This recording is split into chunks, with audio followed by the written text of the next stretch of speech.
Hi, my name's Elaine Gallagher. I'm the Greens Council candidate for Southside Central, so Govanhill and Gorbals.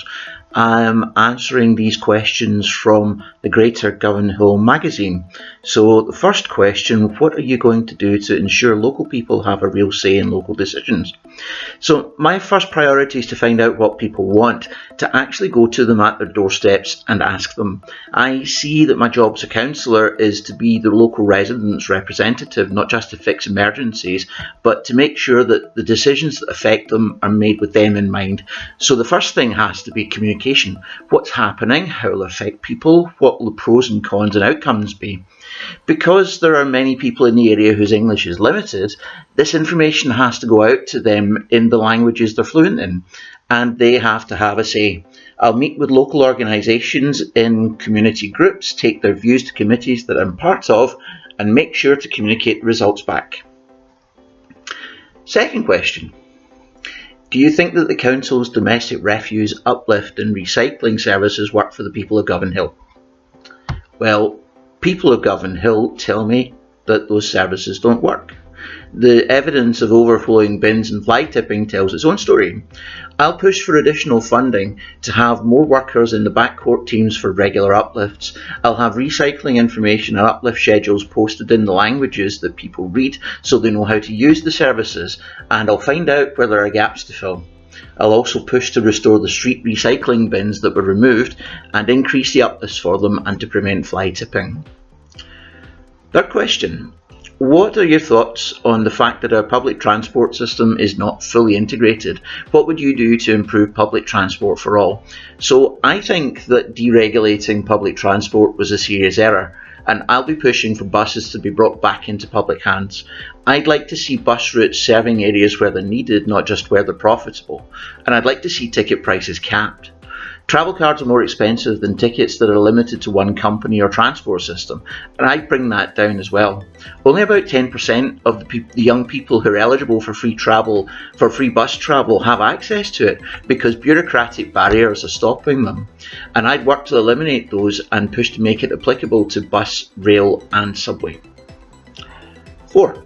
In what ways will you work to make the local streets more accessible and safer for all? Road maintenance has been neglected, and I'll push for more funding to repair the road surfaces and to improve street lighting. I'll also push for traffic calming and to keep rolling out the 20 mph limits in all residential areas and to increase the connections for the active travel routes. And I'll push planning applications to improve on the mandatory minimums for accessibility and safety in building and road designs, to eliminate situations that make people vulnerable to harassment and violence, and to reduce developments that depend on cars like drive-thrus. 5. What are your thoughts on the development of the recently released locality plan for Govanhill, the collective leadership part of it, and how are you going to ensure that the plan gets implemented? So I am completely behind the locality plan for Govanhill. I think it's a brilliant piece of work and I'll be supporting it completely. But I'm appalled that the actions in this plan for a plan were not integral to the locality work in the first place. That they didn't think of working with or reporting to the people they were planning for and had to be told.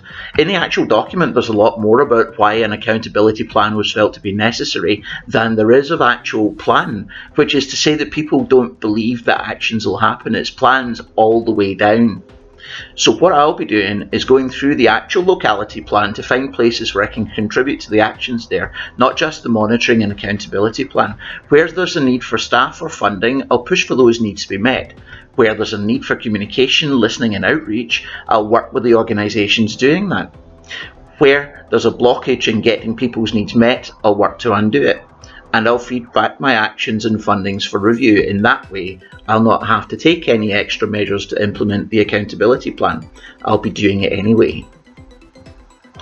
6. Given how hard the current cost of living crisis will affect many in the area, what actions are you going to take up in order to secure a more affordable living for all?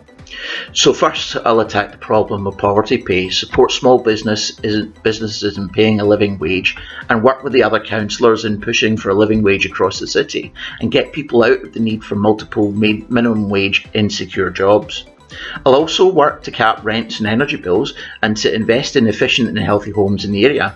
I'll push against profiteering and price gouging by the supermarkets, push for affordable public transport, and push for secure social safety net and universal basic income.